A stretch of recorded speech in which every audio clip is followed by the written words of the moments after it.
사실 가짜 뉴스라는 거는 완전히 허위 사실을 조작한 경우도 가짜 뉴스지만 굉장히 폄훼하고 왜곡된 그런 뉴스가 나왔다 이렇게 볼 수 있겠고요. 사실을 그대로 전하지 않고 왜곡돼 가지고 전하는 것도 저는 그건 가짜 뉴스라고 생각을 합니다.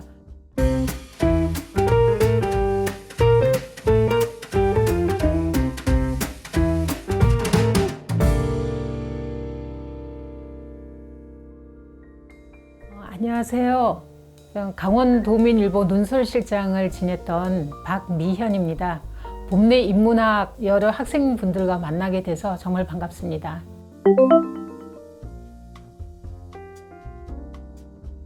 직접적인 이유는 제가 강릉에서 대학교를 다니면서 대학 신문사 기자로 활동을 했는데 그때의 그 짧은 경험이 이제 이후에 대학 졸업 후에 진로를 이제 언론 쪽을 택하게 된 배경이 되었습니다. 병아리 기자라고 불렸던 그 초년 시절에는 무엇을 언제 어떻게 왜 이렇게 해서 육하 원칙에 맞춰가지고 사실이 틀리지 않도록 하는데 굉장히 중점을 뒀고요. 지금 오랫동안 이제 기자 활동을 하고 컬럼도 쓰고 하면서 느꼈던 거는 사실 그 어떤 것을 내가 기사화할 것이냐 그리고 그걸 어떤 시각으로 바라볼 것이냐가 더 중요한 것 같아요. 그래서 지금은 제가 생각하는 그 가치를 구현을 할 수 있는 그런 기사거리를 찾아내고 그런 관점을 담아서 하는 그런 부분을 좀 더 중시하게 되었습니다.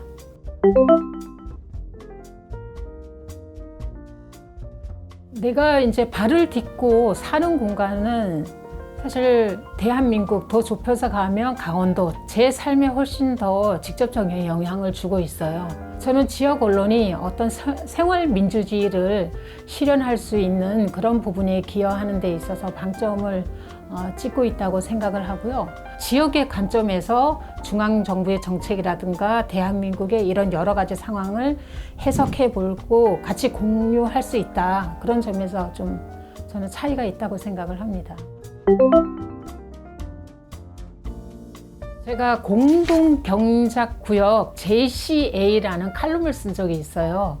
우리 공동경비구역 JSA라고 영화도 나온 적이 있는데 우리 강원도 지역에는 철원이 굉장히 평야예요. 근데 이 평야지대가 이제 접경지 때문에 북으로 이어지지 못하고 있는데 철원 지역에 있는 농업인들이 왜 공산품만 제조하는 개성공단만 만드느냐.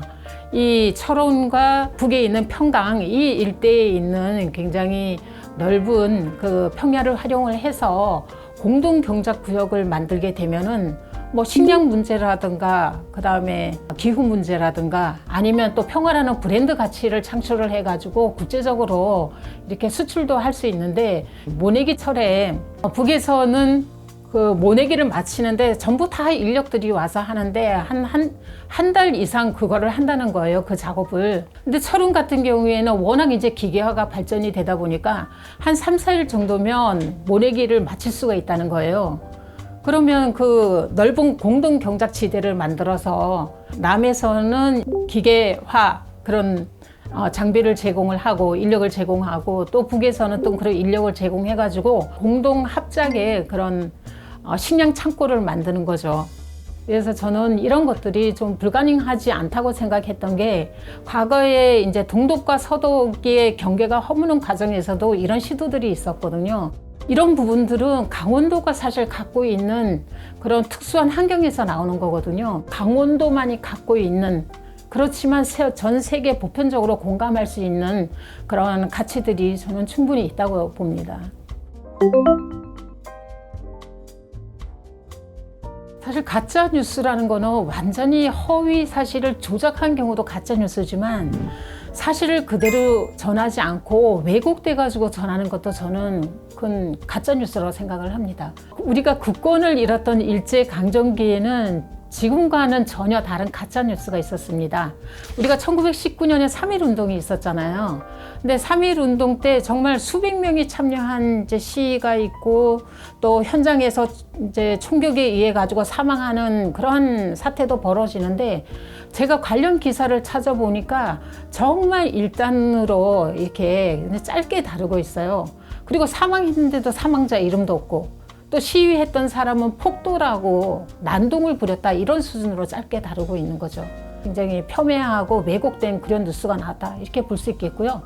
그리고 그때는 또 언론에 대해서 통제를 했던 시기이기 때문에 우리가 어떤 단어를 쓰는 데 있어서 뭐 독립이라든가 민족 이런 단어를 쓸 수가 없었어요. 그런 단어를 쓰게 되면은 검열에 걸리기 때문에 그냥 XX 이렇게 표시해서 이제 보도를 했습니다. 그런 것들이 저는 가짜 뉴스라고 생각을 하고요. 오늘날의 어떤 문제나 시사성을 해결해 나가는 데 있어서 지금의 의견에 덧붙여 가지고 과거의 그런 문제를 비슷한 부분을 해결했던 그런 데서 뭔가 실마리를 얻을 수도 있다고 생각을 합니다. 그런 점에서 시사를 다루는 언론 입장에서는 과거의 역사를 알고 거기에서 어떤 실마리를 꺼내오고 그런 부분은 굉장히 의미가 있는 작업이죠. 그렇죠. 우리가 뭐 흔히 얘기하는 뭐 낚시 기사 이런 데에 걸려가지고 시간을 쓰면 정말 너무 아깝잖아요. 저 같은 경우에는 그런 신뢰할 만한 신문사나 언론사 아니면 인터넷 매체를 정해서 그 매체의 어플리케이션을 놓고 그다음 거기서 나온 속보나 뉴스를 서로 비교해 가면서 어떤 것이 사실을 제대로 다루고 있지 진실에 더 가깝지 이런 것들을 제가 판단을 하는 거죠. 합리적인 판단을 하고 진짜 제대로 된 그런 정보라든가 그런 거를 판단을 하려면 자기 노력이 조금 더 들어가야 된다고 생각합니다. 어떤 한 가지 사안이라든가 그런 걸 보게 되면은 그 뉴스를 생산한 그 매체만 보는 것이 아니라 최소한 그것과는 경향이 다른 매체도 같이 한 두세 개 정도 같이 봐요. 그렇게 보게 되면은 자기가 처음에 봤던 그러한 고정관념을 수정을 할 수가 있거든요. 의문을 갖고 있으면은 이런 뉴스를 판별할 수 있는 그런 데에 저는 도움이 많이 된다고 봐요. AI 인공지능이 저널리즘의 어떤 근무 형태를 많이 바꾸는 것 같아요. 인공지능 아나운서도 나오고 그래픽 같은 것도 AI를 기술을 활용을 하고 그런 것들이 이제 뭐 지상파나 이런 데에서도 지금 도입이 돼서 다 운영이 되고 있잖아요. 그래서 저는 첨단 기술을 활용을 해가지고 저널리즘의 그런 걸 구현을 하는 거는 저는 추세라고 생각을 하고 앞으로 좀 더 강화될 것이라고 봅니다. 저는 언론인은 독자로부터 신뢰를 받아야 된다고 생각합니다. 그래서 기자의 생명력은 좋은 기사를 내는 언론인이다 이런 평가를 받을 수 있고 그 다음에 그 사람이 기사를 쓰면은 신뢰할 수 있다. 언론이 갖고 있는 본질, 그죠? 우리 사회에 대한 감시와 견제, 비판하는 역할 거기에 대해서 펜을 꺾지 않는 사람이라고 봅니다. 봄내 인문학을 시청해 주시는 여러분들 만나서 반가웠고요.